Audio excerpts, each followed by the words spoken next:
Um, you guys just missed one of the loudest snores from Jenna's dog, Hefe. No, actually, J-Si, that is called breathing.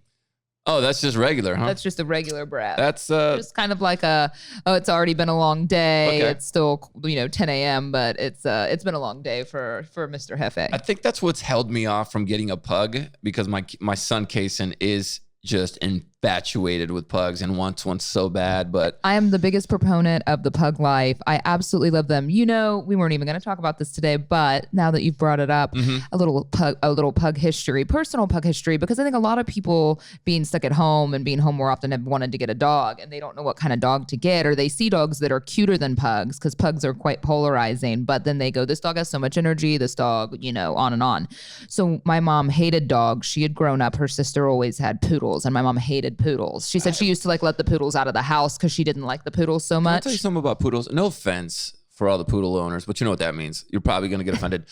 They just look like assholes. They look like assholes. They're really smart dogs. But yeah, those standard poodles, the poodle people are for sure going to be offended at and they're that. not. By the way, I've met some very nice poodles, but they just, to me, at times, they look like they might be not very nice. My mom, they aren't very nice. Oh, okay. And so my mom hated them. And so anyway, when I was a child, I was how Kason is. I would see dogs. My parents said all I did was say, I want a dog, I want a dog, I want a dog. And so they did a lot of research to figure it out. I think they had actually gotten a beagle, and the beagle kept tearing up, it would howl and tear up the yard. And so my mom finally said, shit, what kind of dog are we going to get her? Mm-hmm. And so they didn't know anything about pugs. They had no experience with pugs, but my mom just stumbled across them because it said they were really low maintenance indoor dogs that didn't need a lot of exercise and were really good with kids. So lazy.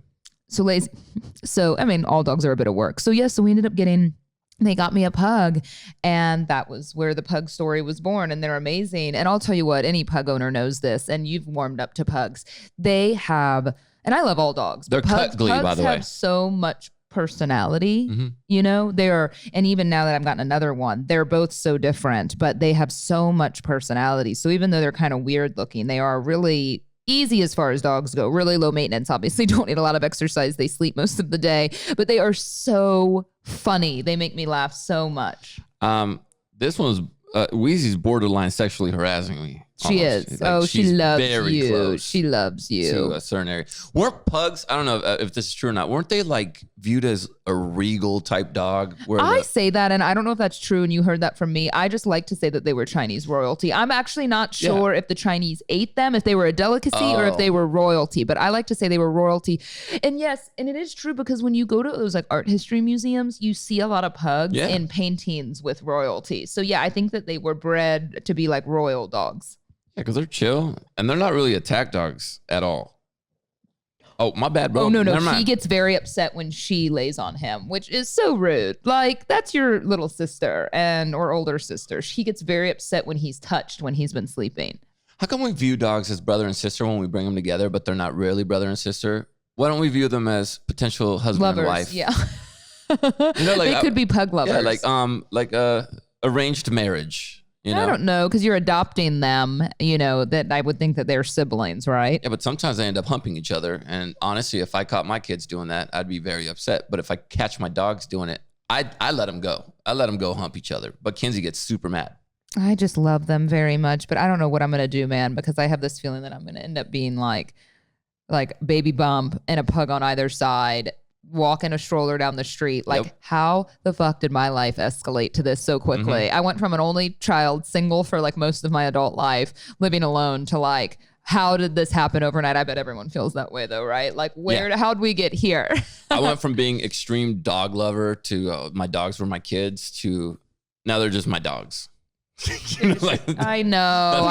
I'm sure you start they start becoming less of a priority. Yeah. I'm pretty pug obsessed, and they're pretty easy. So hopefully I'll still have love for them. But yeah, I'm sure I won't be bringing them to work in addition to the baby. No, it'll probably be the baby, and the dogs will just stay home. How's the whole baby thing going? Kind of rough, actually. I'm okay, but I'll tell you, I'm a few days in at this point to some shots, and I saw the needle, Jenna. Dude, right? You got to do that yourself? No, so that one's what we're about to start with Fran. Friend, I mean, you can do it to yourself, but that one has to go in the butt muscle, or like the high glute muscle, like kind of up here, my backside. They say you don't want to do it where you ever sit down because then you won't be able to sit. But it's a lot, and I'll tell you what. I mean, I'm glad you asked. I not to devote, the whole podcast that every time we do it to IVF, I think maybe I'll do one here because I have gotten so many messages from women, and I think what's amazing is I was never sure if I was going to share it because this is kind of a weird thing, to be quite honest. Like I think when most women get pregnant, they share it when they're at that comfortable, 3 months in, right? At the end of the first trimester, that's when most women announce publicly and to their, friends that they are pregnant. But when you're going through this, obviously all of you recognize that like we're probably in the next couple of weeks going to transfer an embryo. And then, 10 days after that, we find out if I'm pregnant. And so it's kind of this thing that you almost don't want to announce the day that you're doing that. And then, you may not hear me for a few months because it's that weird thing, right? Like I want to be transparent about what I'm doing, and maybe I will. Maybe if I get a positive pregnancy test, I'll just tell you all that I did, and then we'll just have to like hope that it sticks. Live through it together. Yeah, because it's kind of a weird thing to announce that so early before we're doing it. But anyway, I'm a few shots in, and what I'm taking right now suppresses ovulation, and I feel strange. Like I woke up in the middle of the night. I've been sleepless the last couple of nights. I've been sweating. Of course, I'm Googling the side effects, and all the side effects of these medications are just horrible, and people react differently, but it's like, sleepless nights, like excessive overheating, weight gain. I mean, things that just suck. The shots themselves that I've been doing right now in my stomach, I have to do it every morning. They're not bad. I mean, any shot kind of stings a little bit after you do it, so you just kind of rub the area. But how big is the needle for the stomach? This one's not bad. This one's probably like your COVID needle, like whatever y'all are getting COVID vaccines. It's like that. It's a pretty thin needle because it just goes in your fat, right? It's not a muscle. That needle that I'm about to have to do. Yeah. I was like, nah, bro. And I think it's over time. Do you know what I mean? When you have to do it every morning, you're just like, oh man, but we'll see. I don't know. You have to have a really strong relationship too, because Fran and I, I was like, I need you. Like, I need you emotionally here for me because I don't know how I'm going to be feeling. I feel very strange even right now. Like, I don't quite feel like myself. Like you feel floaty or something? Yeah. Does that make sense? Like, I feel a little bit out of body, and maybe it's because I haven't been sleeping good. So I'm sorry if I'm not like performing my best self, but I feel, when you're kind of hungover in a way and you're like kind of out of it, that's kind of how I feel without feeling super hungover. Yeah, Monday. I feel like I have a case of the Mondays and I haven't gotten good sleep. So not to discourage anyone, but it's been amazing to get a lot of y'all have reached out. Like, thanks for posting something. Cause I think most women are, I guess this comes with a lot of shame for women that they can't get pregnant naturally. So they feel like their body. And I totally understand that and respect that. And the whole conversation about freezing eggs, I'm seeing that a lot more in mainstream, which is really good because first of all, there shouldn't be any shame. Hey, you're planning ahead. That's really smart. It doesn't mean you're not going to find a mate. It just, you're being proactive when it comes to wanting to have children in the future. Yeah, I read something like 1 in 8 women can't get pregnant naturally, which is a lot. And I guess a lot of women don't want to talk about it because they feel, I get it. It sounds so easy when you get pregnant naturally. Like, oh, I just we tried by practicing having sex for all these months and then I got pregnant. And some women get pregnant when they're breathed on wrong, right? Like I had a girlfriend who was on birth control, took a morning after pill, had just started dating, a friend of mine.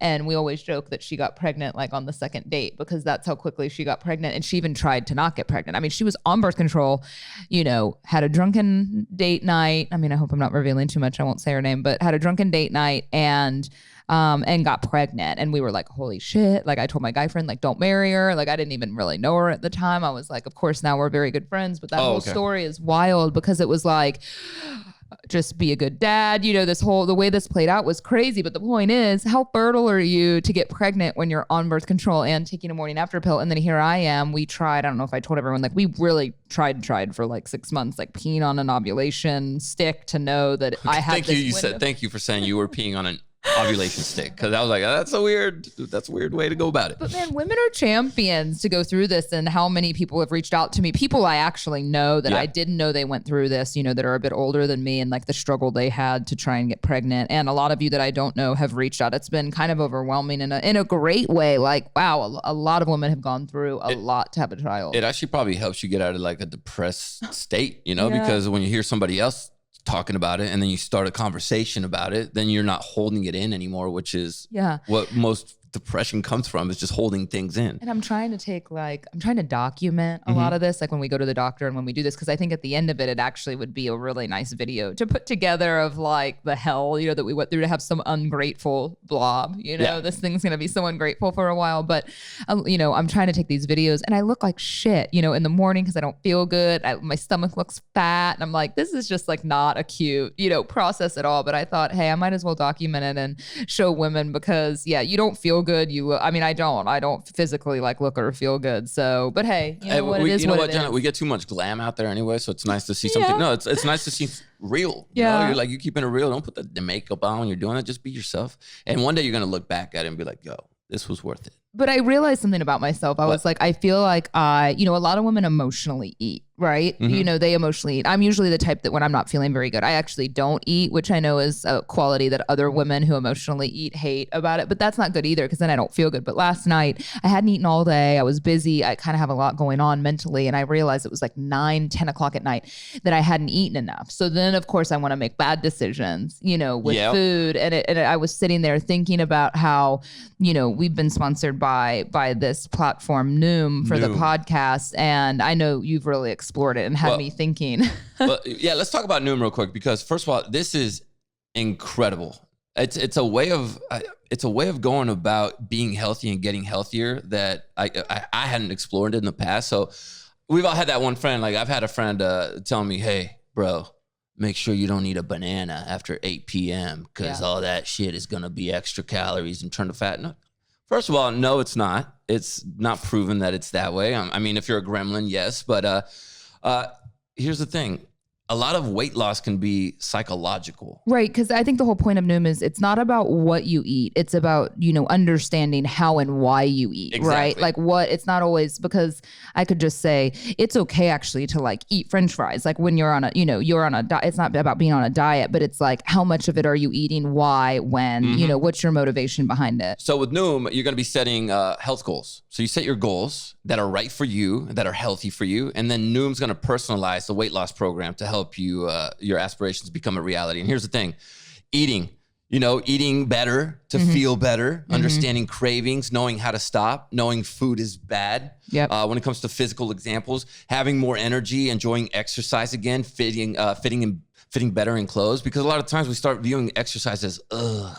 But if you change your mindset and you start viewing exercise as a betterment for yourself, then you're going to start wanting to do it more often. Noom's going to be there for you as a platform to just make you have a better understanding of the food that you're eating, when, why, all of those decisions. It handholds you, and it gives me little assignments or like little missions that I do every day. I check in with Noom and I see what I got to do, what I got to read, and get my mindset right to get going. Yeah, there is a science to getting healthier. It's called Noom. That's Noom. Sign up for your trial today at Noom.com/Fitish. That's Noom.com/FITISH. Noom.com/Fitish for your trial. Let us know what you think about it. I love it. I set my goal. I'm almost at my goal. I'm supposed to meet it in April, and I'm like, right there.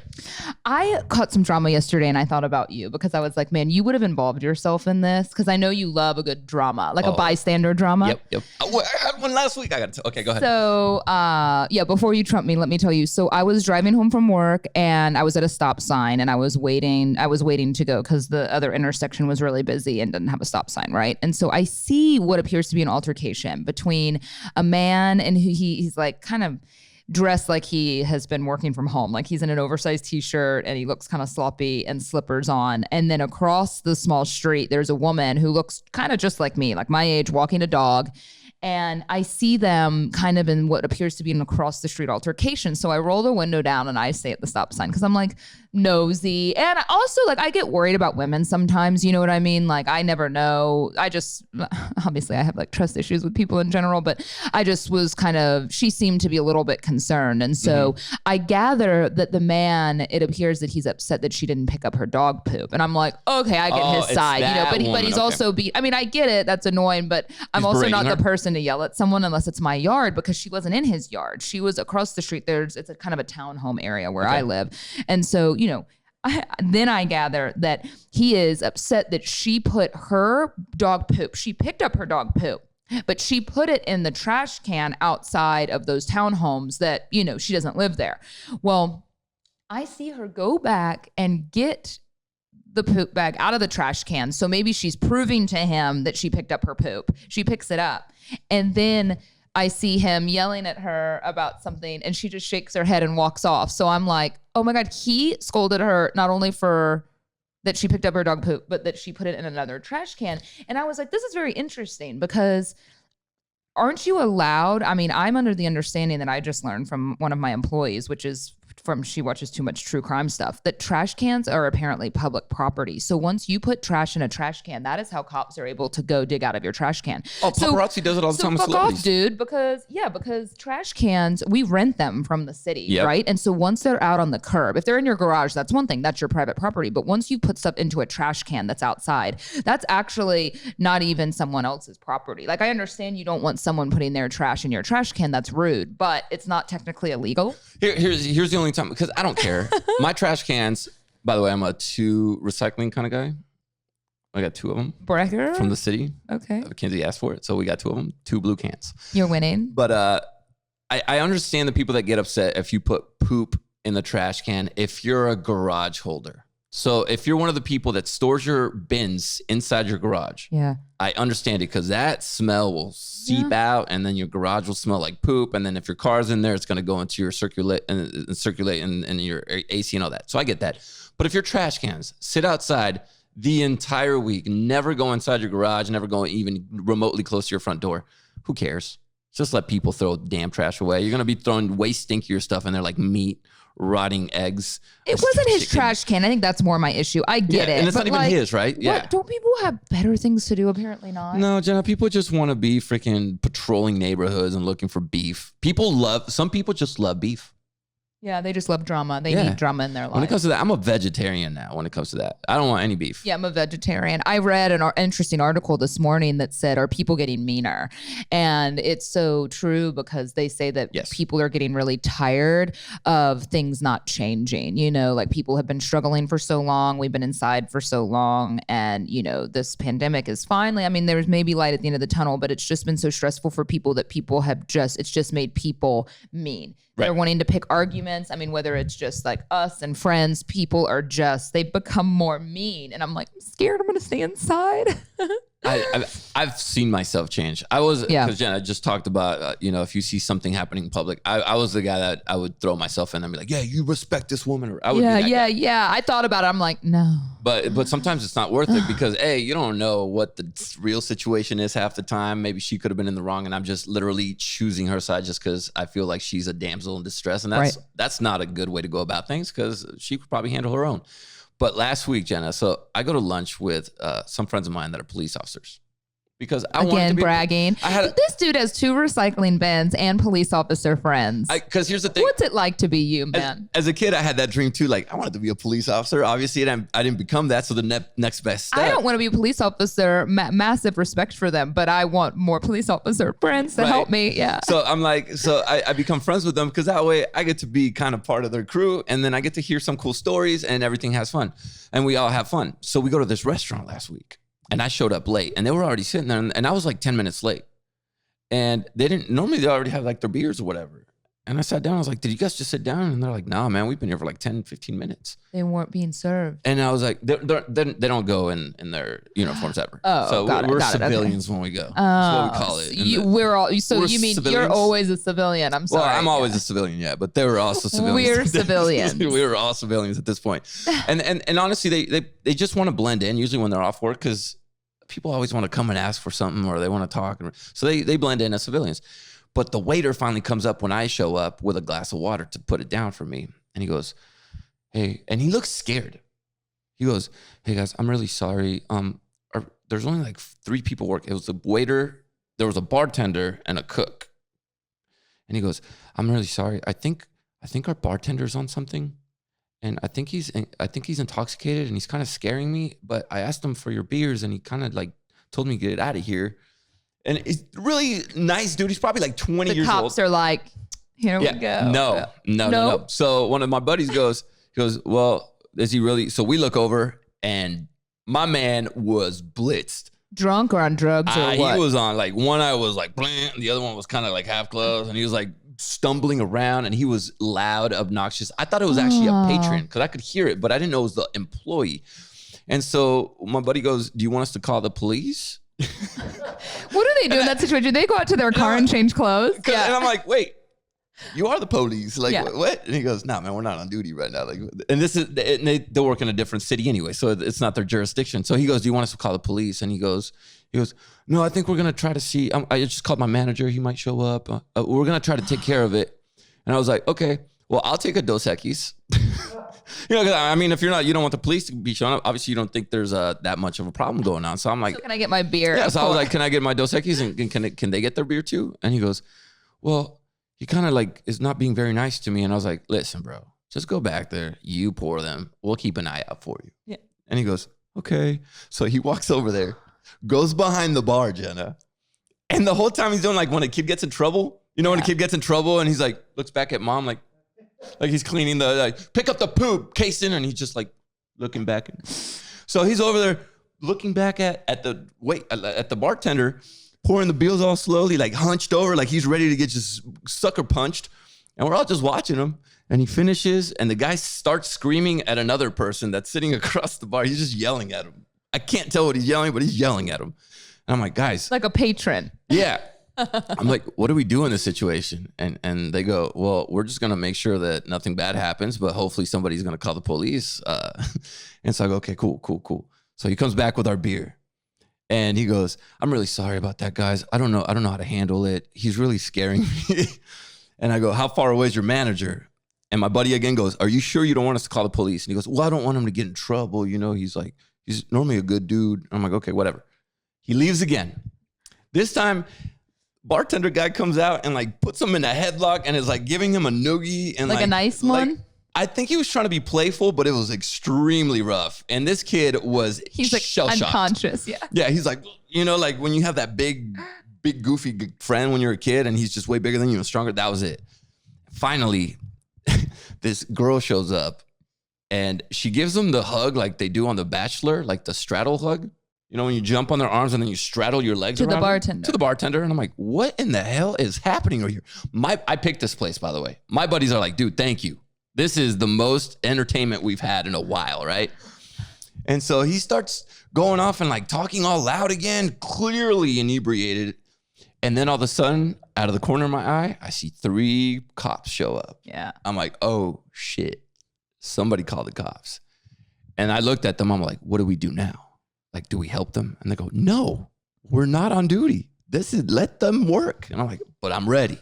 And I'm like, they're like, what are you gonna do? And I was like, I don't know. I was like, what if he starts trying to fight the cops? And he goes, okay. And then you go over there and try to do something and then you get hurt. I was like, you're just in serious need of a ride along. And so I'm like, okay, drama, you're right. Yeah. So they come and they pull him in the kitchen. They cuff my man. Well, yeah, he can't. And then they took him out, which was nice. They took him out the back. And then I'm sitting there going like, wow, this is crazy. Manager finally shows up. He comes and apologizes. Everything's all good. We're sitting here talking nice about the waiter. We're like, dude, first of all, your waiter and the girl that showed up and the cook, they all deserve raises. The best people ever. Like, they're the greatest. Yeah. And he goes, oh, thank you. We just hired this one kid. It's literally like his first week here. Oh. I'm like, the man had to put up with this crazy dude for the first week? And he goes, yeah. Waiter comes back. And he goes, hey, guys, glad that's over. I'm like, yeah, man, we just talked you up. And he goes, yeah, man. And I almost didn't make it to work. I was like, you almost didn't. What happened? Because now I'm intrigued by this kid. He goes, I got arrested last night. Amazing. And I'm like, what? You got arrested last night? He goes, yeah, man, we were out having a good time. My buddies were out, and I just had one little sip, and a cop pulled me over when I was trying to take my boys home, and my buddy goes, man, them cops, bro, right? Screw the police. And he goes, right? Yeah, man, they all messed up. They pulled me over for no reason. I'm sitting there going like, nah, bro, stop. And they're playing along. They're like just playing along with him. God. And he goes, yeah. So I got arrested and I got booked. I was only 0.02 and they still arrested me. And I'm like, wait a minute. I'm trying to do my math. I'm like, 0.08 is the legal limit. Like, my man should have been let go and been able to make it to work without his jail hair. And so he walks away and I look at him, I'm like, man, they did him dirty. And my buddy goes, they didn't do him dirty. That kid's a minor, dude. He got an MIP. That's why he was able to get out of jail so easily in the morning. He's not even 21. Yeah, I was like, oh, damn. Isn't that the fun lunch ever? That was I bet your lunch. cop friends have good stories all the time, though. Oh my gosh, yes. Tough job, though. Tough job. Tough job in a lot of ways, because I think we look at it as there's always some excitement, but I bet a lot of the shit's really boring and a lot of paperwork and a lot of just dealing with people in general and a lot of hate that they get. The hate and just like when you think you're about to get off work, right? And you're doing a night shift and you're getting off at 6 a.m. Yeah. And you're just done. You're just tired. And you see a drunk driver. Right. Or an accident. And then you're stuck there for another 3-4 hours. Right. Yeah. And those are the moments where you're like, man, the job is, or when they go home and they can't go to sleep after a night shift because the sun's out and they just can't sleep. Right. And so they end up not being able to sleep as well as they should. So, and the stress that their families have to go through when you're a wife or a husband of a police officer and you just have to say goodbye at night or in the morning and you don't know what's going to happen. But great stories, but you also see the other side, that what you don't hear of, and they're just cool dudes, man. Cool, and really people. Underpaid. Really, yeah. Right. For what they do and putting their life at risk for us, yeah, for sure. So really, but man, we had a good time last week. So that little bartender. I want to go back to the restaurant to see if he's there. Poor guy. Yeah. I mean, I say poor guy, but like, I don't know. Sometimes the best thing that can happen to you, I think, though, I mean, from someone that's been arrested in their life, the best thing that can happen to you is getting in trouble when you're young, and hopefully that sets you off in a better path, right? Yeah, I got arrested when I was 14 years old. Probably like, wasn't it what my buddy did with the waiter at my Pete? Mm-hmm. Yeah. Yep. At an Allman Brothers concert, my girlfriends and I were soliciting men to buy us beer. Well, I wasn't really part of it because I was playing soccer, so I actually didn't really drink at that age. We were freshmen in high school, and but all of us were like all together, and they saw that happen. And so I was really just getting my guy friends beer with cash they gave me, and then of course I asked a guy, because a girl asking an older guy to buy beer is far better than the guy asking the guy. And of course he buys me like a big beer, but 4 of the girls all went for that, right? So we all approached different men at a concert. Undercover cops were watching us the whole time because I'm dressed like a little like underage hooker at an Allman Brothers concert. So I was already sticking out. Like I was not in my tie-dye. I was in a cute outfit from BB. And I got in so much trouble. I didn't even have a sip of the alcohol. I like gave it to a guy friend. And yeah, I got arrested. I had to do community service. And it was my parents were not, they weren't proud of me. Even though I was a really good kid, they weren't proud of me for that. I got cuffed once, twice, arrested once, and cuffed another time and let go. College, we were trying to get we went to a construction site and we needed some supplies for our party we were throwing. Supplies? Yeah, because we were creating a big, a lake in the parking lot of the fraternity house. And so we needed supplies, but we didn't have money. So we would go borrow supplies from these sites, but we would always return them. I promise we always returned them. Problem is, this one night, apparently somebody across the street saw us show up and they saw us like grabbing some of the supplies, which again, we always returned. We were nice gentlemen. And all of a sudden we see 3 cop cars just roll up on us, light the lights up. One of my buddies takes off running into the site. One of my buddies froze and stood there, and me and another guy jumped in a bush. And we sat there in the bush as they cuffed him. And we're making eye contact with him. Like, I think he could see us through the bush. And he didn't sell you out. He goes, "Where'd your boys go?" One of the cops goes, "Where'd your boys go?" And he goes, "I don't know. They just ran off." And he goes, "What were you doing?" He goes, "We're just getting supplies. We're gonna return them tomorrow. We've done this before." And I'm like, "Dude, don't tell them we've done this before. Like, I know we return them, but don't tell them that we've done this. Like, it's still not legal to borrow things without asking." And so he tells them that, and he goes, "Oh, so you guys are the ones that have been seen on camera." Dude. And he goes, "But they did, in fact, say you guys do return it." And he goes, "But where are your boys?" And then my damn friend sneezes next to me because we're in the damn bush. Flashlight right at us. He goes, "You guys can come out now." I'm like, "All right, go. I'll stay in here." "You go, I stay in." He stands up. And he goes, "My buddy's in here too." He knocks on me. I'm like, he goes, "They were going to catch us anyway." Later on, he's telling me they were going to catch us anyway. I'm like, I stand up. They cuff us. Other guy got away. So it's 3 of us sitting on a curb. You see all the neighborhood people come out from that place, and they're all staring at us. And the cop gives us the talk. He goes, "Where do you guys go to school?" And we're like, "San Diego State." He goes, "I'm going to go talk to the dean. You guys are all going to get kicked out of school." Whatever. Like, he scared the shit out of us. And rightfully so. He should. This is like a scared straight moment out in the streets. He put it in. And he's like, and we're going to tell the dean, you guys are all going to get kicked out of school, blah, blah, blah. Did this for 30 minutes. And then all of a sudden you get bleep, bleep. Hey guys, we got to go. Uncuff him. We're like, what? What? Yeah, they're just scaring you. They were telling them they were going to take us in downtown. He goes, let them go. Boom. They uncuff us. They go, we got your IDs. You can get them tomorrow here at the site. You better show up and apologize to the site owner. Took our IDs and left. Next morning we showed up, apologized to the gentleman.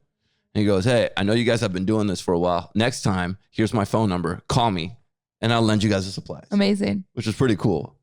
And then the other time was just a fight. But you've gotten pulled over a ton in your life, like racially profiled on your way to work. I remember that. And I don't know if it was racial profiling, but it was more of I would say ageism, maybe. My name maybe when he saw my name, his tone changed a little bit. My name is Jose Chavez. And I was pissed. You remember when I came into work, kid even called the police department and filed a complaint.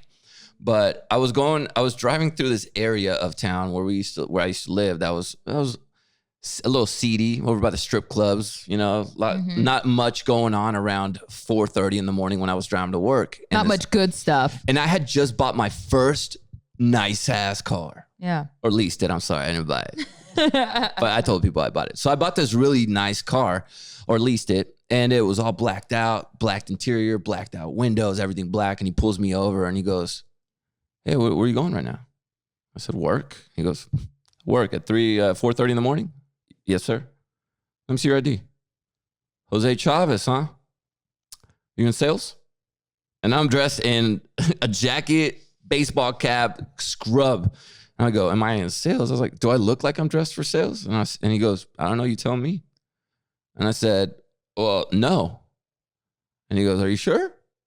You mind if I look at you around the car? I was like, sales. That's when it clicked. I was like, oh, you call me a drug dealer.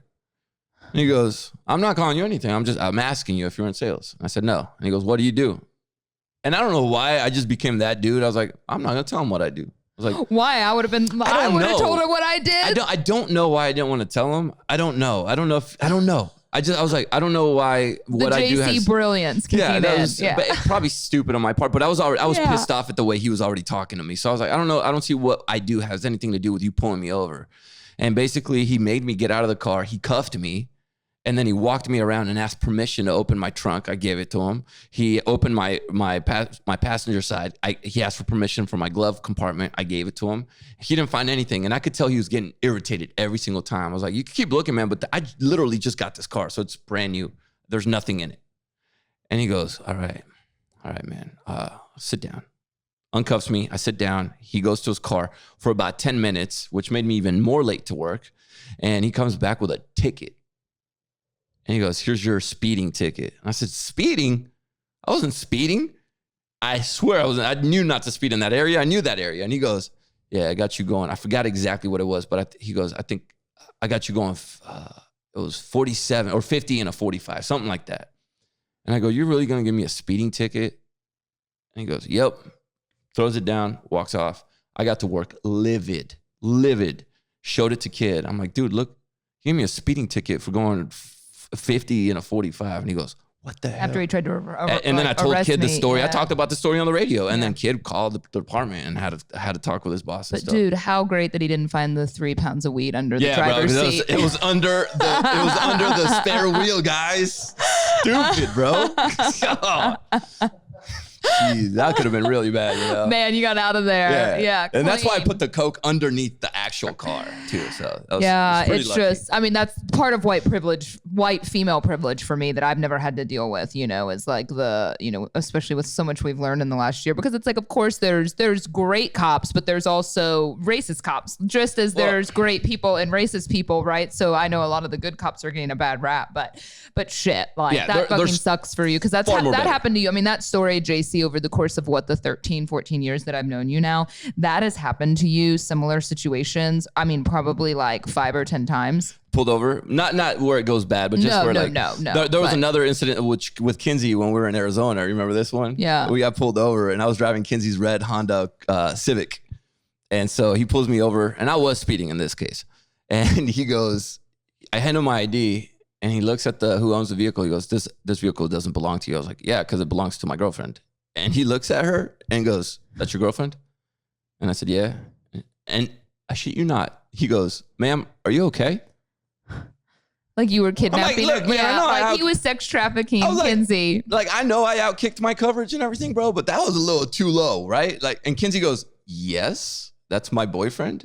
And Kinsey's he goes, like, "Yes." So he literally pulls me out of the car and makes me go sit on the hood cuffed while he interrogates Kinsey to make sure that I'm not some sort of bad person. And he goes, "Are you sure you're like, everything's good?" And Kinsey's like, "Yes, can you, like, I could hear her. She's like, "Can you let my boyfriend go?"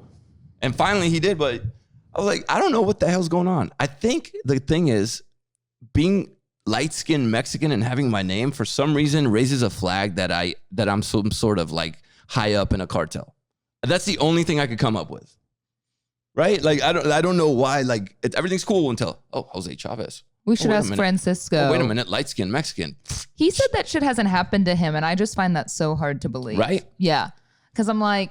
My dad's gotten it maybe once, a couple times, but I don't know. So I think it's something about my name being super duper Mexican to being also a light-skinned Mexican guy. Yeah. Or very fair-skinned Mexican guy that for some reason just the freaking the antennas go up and they're like, something's aloof over here with this fella. Being a light-skinned Mexican is clearly stressful, and I'm really glad you have the stress-relieving power of the Theragun to help you at the end of the day. Man, I love my Theragun so much. I actually love it too. You know what else is really cool, and I'll tell you more about it later. We've been working on developing a tool, not at all like a Theragun, but for my Fitish business, right? Like something, something completely different than a Theragun. But you always kind of cite the Theragun when you think about tools in general because it's just like ergonomically, it's very cool. It's, just the design of it is amazing. And if you don't know at all what a Theragun is and you're like, what in the world are y'all talking about? It is a handheld percussive therapy device that releases your deepest muscle tension using a scientifically calibrated combination of depth, speed, and power. And it's also very quiet. There's a lot of varieties of this Theragun as well. It's amazing. It really is. And percussion therapy is something that if you look on the sidelines at like major league sporting events, that's what they're doing to these athletes. I mean, this is something that's been going on in the athletic world for a long time, and now we can have it at home. Which You're is right. Really cool, actually, it's part of what they're proud to advertise. Yeah. They are trusted by 250 professional sports teams like Real Madrid, and a bunch of elite athletes are big fans of Theragun and use it. Maria Sharapova, Paul George, and regular semi-athletic or Fitish people like myself. Us weekend warriors would like to get a little Theragunning action going on. Yes, I made it into a verb. Try Theragun for 30 days starting at only $199. Go to theragun.com/Fitish right now to get your Gen 4 Theragun today. That's theragun.com/Fitish, theragun.com/Fitish, Fitish. Yeah, I love it. I did walk in on Kinsey one time. She was using the Theragun in the bedroom. But the door was closed. I approached the door and I hear the... And I was like, oh, damn. Like, she got like a high power. You were jealous. I was like, what's going on? And I opened the door. It's just Theragun. I was like, oh, okay. It's not a high power. It's an amazing device. And an amazing gift. Amazing device. It really is. Yeah. Definitely pick that up. Mother's Day's coming up. Right around the corner, everybody. Just in case. Speaking of stress, moving has been extremely stressful, Jenna. I bet. So stressful. And I know Kinsey's probably been talking to you about it. I'm not doing enough. I'm here to admit that, yes. I also am working too, though. But that's not the stress. The stress, like, we're good with that. The stress is coming with Kinsey turning into Marie Kondo. Amazing. No. Why not? Because Marie Kondo gets rid of every damn thing. I know you're going to like that, though. Why don't you? You're somewhat of a hoarder. Like, you're a pack rat. There's something about you that wants to keep things that you have no use for. I have attachment anxiety, right? Like I attach. Is that a diagnosis? I don't know. It's self-diagnosis. I attach myself to things. It's like tough for me to get rid of clothes even sometimes. I think my unlicensed psychological opinion is that you growing up the way that you did, without a lot of things, ownership of things, you were poor, right? And so you didn't know where your next meal was going to come from. That I would assume that you've carried that with you, just how you always talk about, like you get really financially concerned, you know, you don't want to spend money and you hoard money. So of course you're going to hoard possessions because you didn't have, you know, but one pair of shoes or like one t-shirt. And so you don't want to get rid of shit because you bought that and that you look at that as money that you didn't have. Right. I don't want to throw it away. So like I'm wearing these. Am I accurate? Yeah, it sounds right. I'm wearing these brown Vans, right? These are newer. I still have They do not look new. Yeah. They're newer. They're newish. But I have the old brown ones that I had, literally the same one except that it had a zip on the back. And I kept them. Why? I don't know. I have not worn them in over a year. And Marie Kondo would say, get rid of it. You know, it's not something. Does it bring you happiness? No. No. Yeah. Isn't that what she says? That's the thing, right? But I spent the money on it, so I don't want to throw it away. But so Kinsey yesterday is talking about wanting to get rid of our dining room table. I love our dining room table.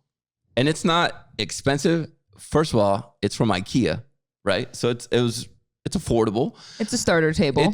It was the first table we bought when we moved into the first house we purchased. And so it was my first dining table. And so I created all these memories of like, you know, feeding Kason and Chloe and their little high chairs on it. And to me, it looks pretty freaking sleek. You know, it's pretty dope.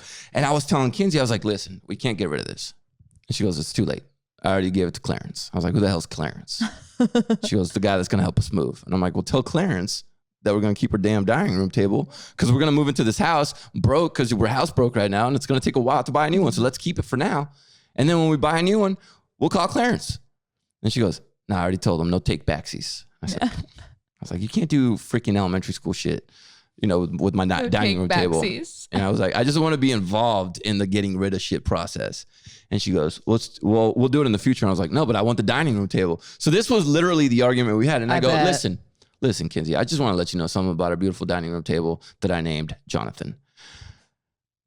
It is one of those things that when I post a picture and it just happens to flash, it just flashes by, people will hit me up and they'll go, oh my God, where'd you get that table? I don't have very many things that people ask me, oh my God, where'd you get that? But our dining room table is one of those. I don't even remember what your dining table looks like.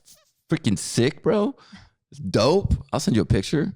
Why don't you make this like a bonding experience for you and Kinsey and film it as you walk around the house and you talk about the things that you want to get rid of or she wants to get rid of and make your argument over why you want to keep it. I'm glad you bring that up because we did have that conversation. Okay, yeah. And I said I wanted to keep the dining room table. Okay. So we did have that conversation and the dining room table was something that I said I wanted to keep.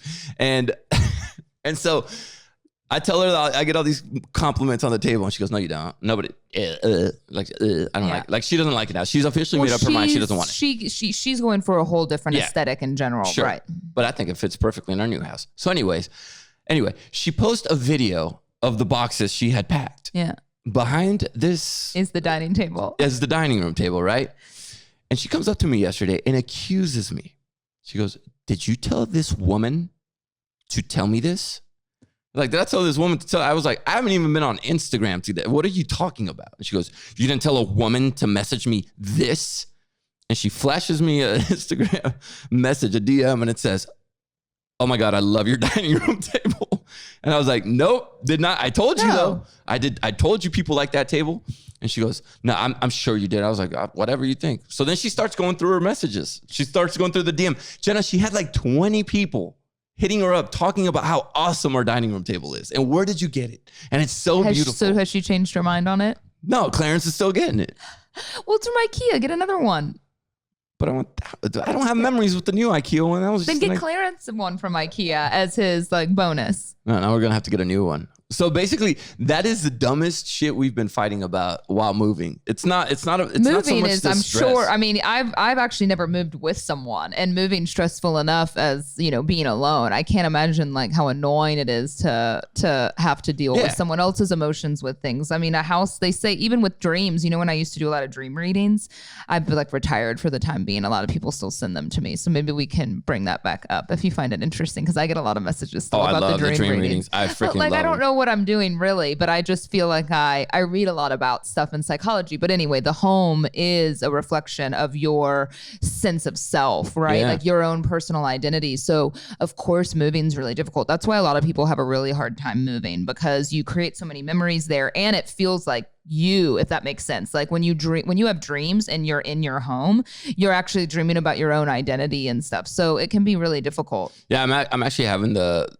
I don't know if it's second thoughts, but like the new home regret, I guess you can call it. I'm sure, because it's a big decision. Yeah, it's I went out in my alley yesterday, and I just kind of stood out there, and like the stars were out, and I just remember that's what I had done the first night I had moved in, because I went out and pushed on the garage door opener. That was the first garage door. That was the first garage I've ever had, actually. Yeah. And so I remember that's what made me really emotional about my house that I'm in right now. And I remember opening the door and going like, wow, it's got a bike chain. No, but take it all in. And I would say, if I were you, like, you sat on that toilet, Jose, and you Zillowed your ass off, literally. And this is your legs went numb. You fell in love with this house for a lot of reasons. Think about each photo and why, because you could envision creating memories there with your kids. It has a pool. Mm-hmm. It has a different aesthetic, that your wife loves the kitchen and she spends a lot of time in there. I mean, that's the part of the house for her that she creates a lot of memories. And so, furniture pieces are really, in my opinion, just furniture pieces. Women in general, like I am constantly changing my aesthetic and my style and what I like. I've already done that with the office. So if I were to buy a house, I'd move a few things and then I'd want to get furniture to match that house. And that's just how we are. Yeah. I would try and look at it in a way. Think about this summer, you're going to be like, I'm so glad I'm not in that piece of shit house anymore, because you're going to be in the pool playing with your kids. And to have a pool for the summer, you're going to be thrilled. I actually feel good though about the move. It's more like the things we're getting rid of that I'm more of a... Yeah, because you're a pack rat. Yeah. I told Kinsey, this is good news for you. Like, I'm not going to be that guy that trades you in later on in life. Right? Like, I'm sure that's what she's correlating it to. Definitely not the right thing to say in that fight. And then...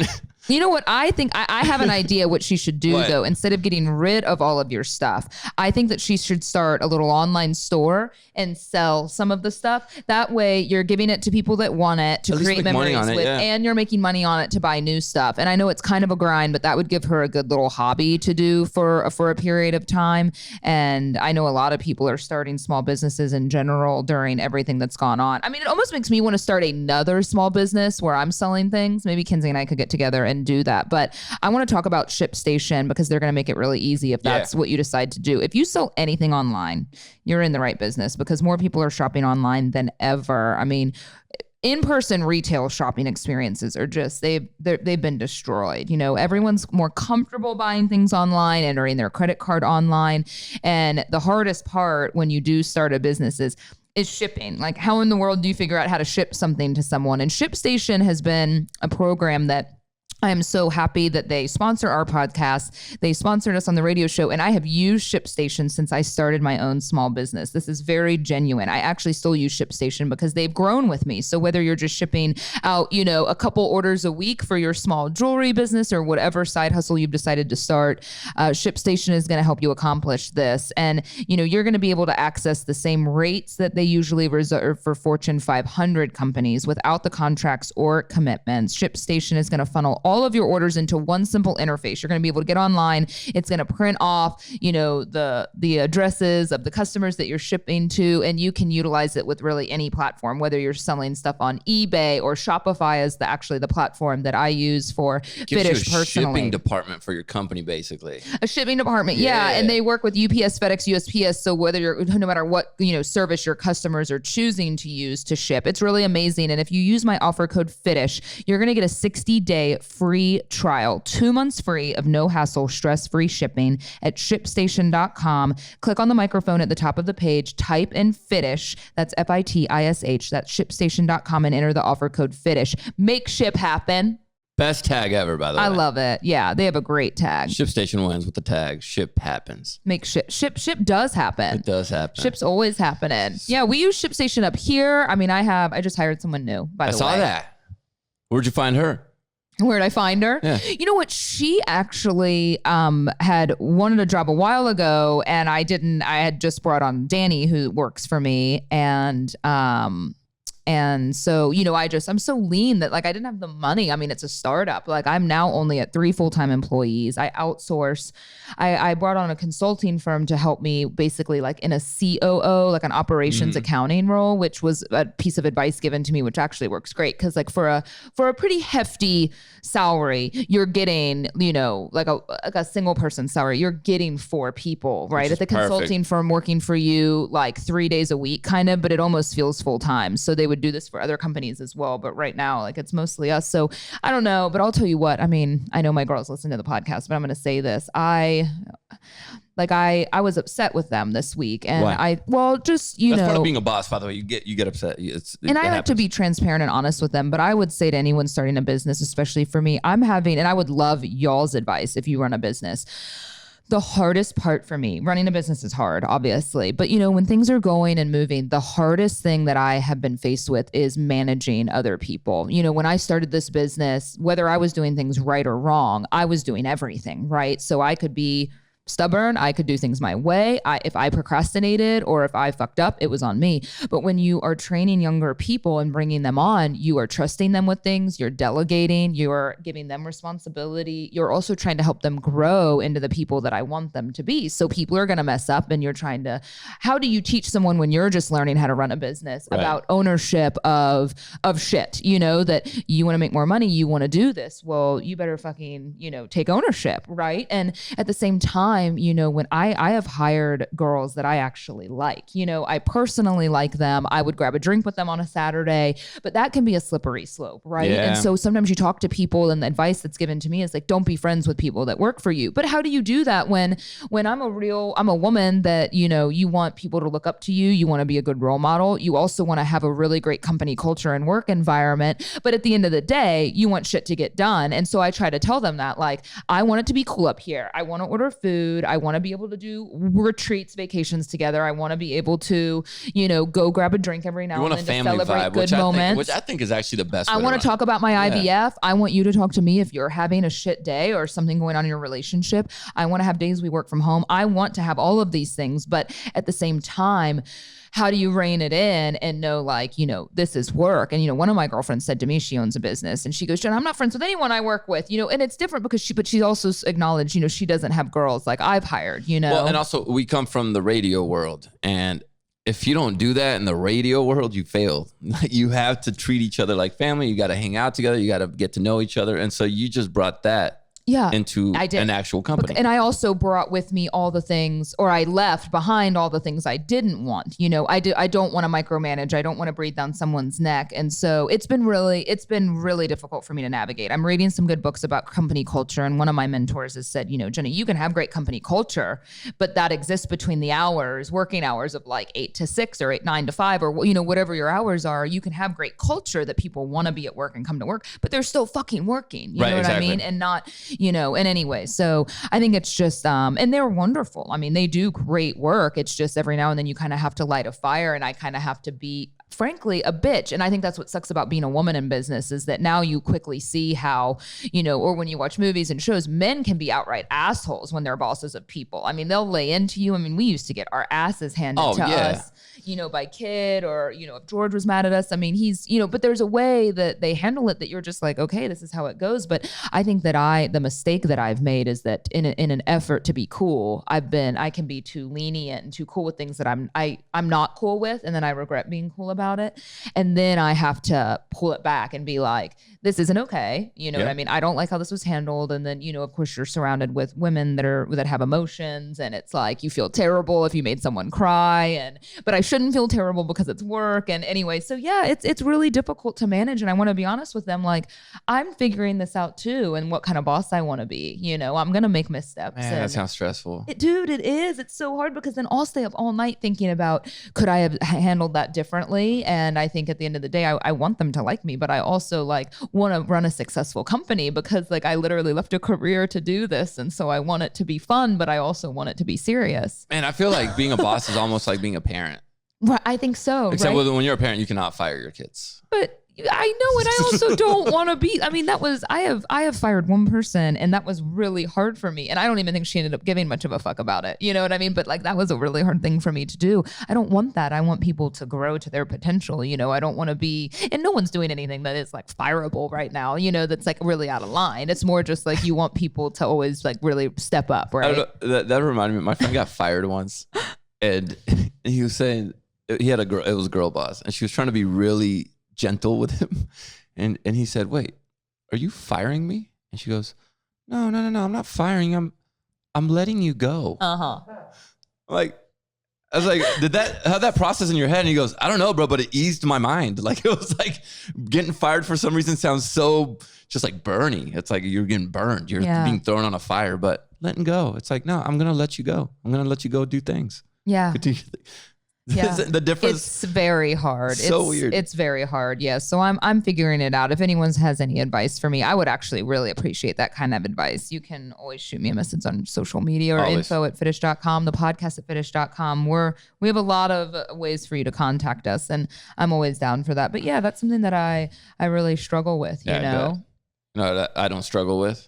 My hair right now. I know your hair. This dude's hair. This is crazy. I know you can watch our Fitish podcast on video, by the way. On YouTube. You can watch it on YouTube. But I know you want me to talk about my hair, so I will.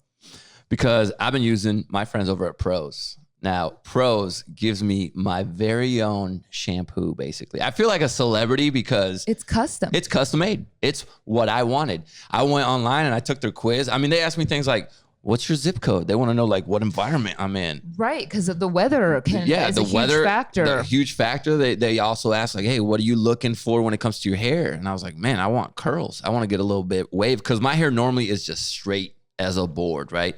So they ask you all that stuff. Even your eating habits. They ask you like, what do you eat? That apparently translates to how your hair is going to be coming out and everything. And once you give them that, they put together the formula that they think is best for your hair. They even asked me, what kind of smell do you want, bro? I was like, bet, give me some flowers. Yeah, you're like, the girlier, the better. Let me just smell nice. Masculine. Yeah, I want to smell like a botanical garden. You know, that's what I want. And man, when this thing showed up. I just want to like these curls at your cheeks. I just want to touch it. I know, it's just cute. But this is all, I give all the glory to Pros. It's not genetics. Because normally this would just be all straight and ugly looking. I would have cut it a long time ago. Pros made it happen for you. But look, if you want to get in, you can get your own as well. Pros is a healthy hair regimen with your name all over it. You can be a celebrity too. Take your free in-depth hair quiz. Get 15% off your first order today. Go to pros.com/Fitish. That's PROSE.com/Fitish for your free in-depth hair quiz and get that 15% off. And I'm telling you, look at this shine, bro. It's looking good. I mean, it could use a trim soon, I think. Yeah. Like a tiny one, not a haircut. No, like you're right. You're right. That's what you have to say when your hair starts getting longer. I'm being told that I have to go and get it cut for length. And I said, bro, that's counterproductive because not really when it's dead on the ends. I know they say that your hair will grow. I mean, I get my hair cut all the time. Now, I used to not. So I guess they just got to take off the dead and then just let the beauty live. I guess. We had a COVID scare at the house. Chloe. You already had it, right? I know I had it. Who had it out of the family? So we got a call from Chloe's school basically saying, hey, your daughter was in direct contact with a person or individual that has tested positive for COVID-19. And that's sketchy. Like, why is it a person or individual? Because a lot of thoughts would run through my head. Like, can't it just be another child or something like that? And also, isn't an individual a person? Like just use one word, please. But so they said, your daughter is now going to be quarantined and can no longer go to school for 10 days. And then they have to test and make sure they are symptom-free and free of COVID before returning to school. And that's not going to happen until after spring break now because she's off on spring break. So this whole week she's been at home. We went and got her tested over the weekend last week just to check. She was negative. Yeah. I took Kaysen because we quarantined her from Kaysen. I mean, they're brother and sister, but they're not really around each other that much. Yeah. Because he's playing with his boys. So we've been quarantining them. So I took Kaysen separately and we got blood tests because I wanted to see if my antibodies are, right? So if you had COVID around the time I did, because I've been hearing antibodies last anywhere from 3 months till a year. They don't even have an official scientific method for how long these last. So I was wondering. I went in and got it because Kaysen was doing it just to make him feel better. Mine came back. I still have antibodies. Amazing. But so does Kaysen. Wow. So he got COVID and you didn't even know. Kaysen had COVID most likely when Kinsey and I got it. Yeah, I bet. That's the only time I think he was directly hit or near it. So he had it. And so I looked at Kinsey. I'm like, oh, when's Chloe's coming back? And she goes, oh, you wanted me to get her an antibody test too? And I was like, yeah, I thought that's what we're doing. You know, like, what'd she get? And she goes, well, she just got the COVID test. I was like, you just had somebody go penetrate her nostril holes and not get the blood? Yeah. She goes, yeah. I'm like, damn. So she went and because they actually say you don't really need to get the COVID test. I mean, other than required to travel or surgery unless you're showing symptoms. We just wanted to know. And so she took her back a couple days after that, and we got her test results back. Chloe came back, has antibodies. That makes sense. I mean, you were all in the house together and both of y'all were sick and they just didn't get sick. They just did not get sick. Wow. And this is when my kids come out and go, well, when you guys had it, Chloe goes, there was one time like when things just tasted like water. And I was like, Chloe, I told you if you lost taste or smell, either one of you, to tell us. And I love kids. She goes, yeah, but I didn't want to be sick. And I was like, it's not about wanting to be sick. You were sick and you didn't tell us. Luckily, we were all still quarantined because they were in contact with us. But I was like, this is how people can spread it, Chloe. Wow. And Kaysen goes, yeah. And like my back kind of hurt and my skin hurt. And like I kind of had a headache. Skin hurt. And I'm like, why didn't you guys tell us this? And Kaysen goes, well, because Kaysen's not getting to the age where he thinks he's an intellectual. Uh-huh. And he goes, well, to be honest, Papa, Mommy was in bed for 3 days and you were working and I just did not want to stress you guys out. Amazing. And I'm like, okay, bro, I don't know if you're shitting me right now, but I'll accept that. Kids start to get scary, don't they? How smart they are, like their capacity. Man, so I had COVID at the end of November, right before Thanksgiving. You're still good, I guess. And I'm still good. I still got antibodies.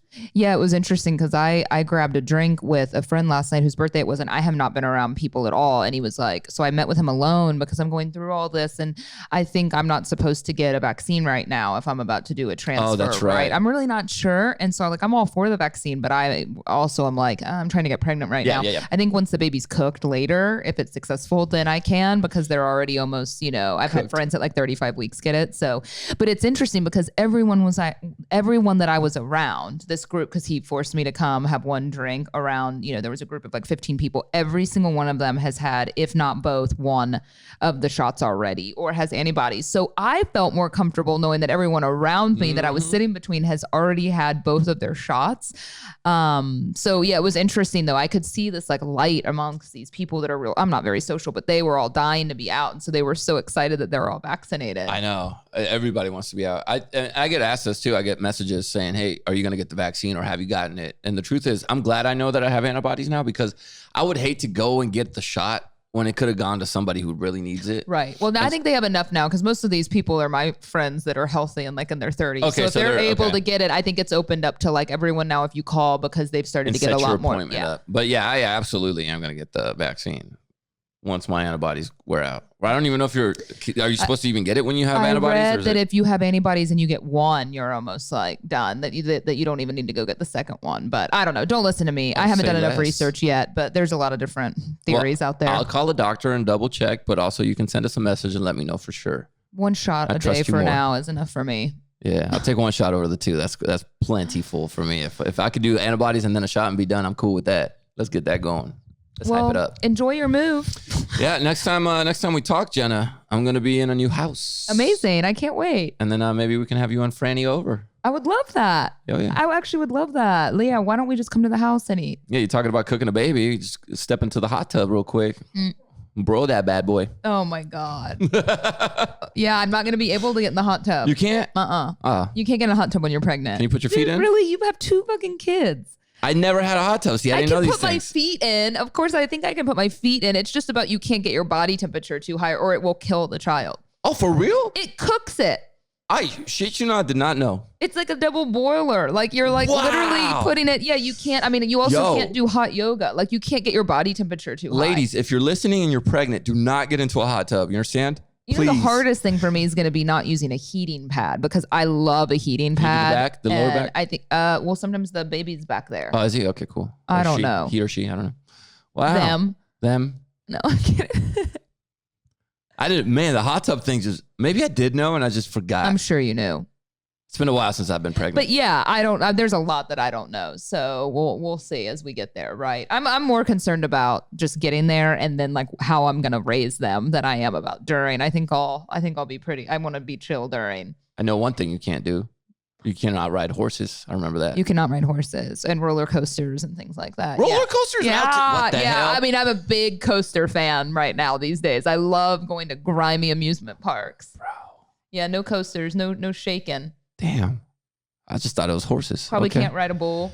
I just learned a lot, even though I have 2 kids. I probably should have known this while this was. I can't smoke cigs.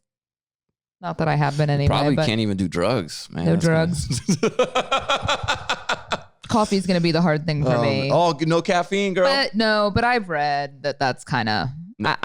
I've read that you can actually have a couple cups if you want. If you're a pescatarian and you get pregnant because you can't eat too much fish because of the mercury? Rules have changed. They say that you can, but I don't know. I think the bigger thing is they say that you don't want to. In the very beginning, especially, right? That you're just so repulsed by a lot of things, that you don't even want coffee, which that's interesting to me. And some girls want more sexy time when they're pregnant.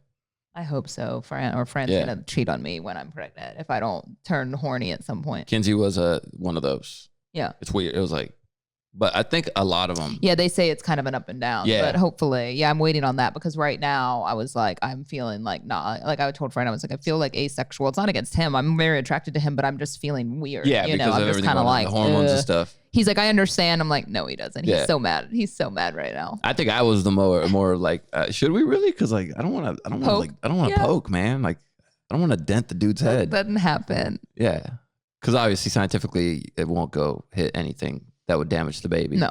But we want to feel like as a guy that, we could potentially. Whatever you want to tell yourself. Yeah.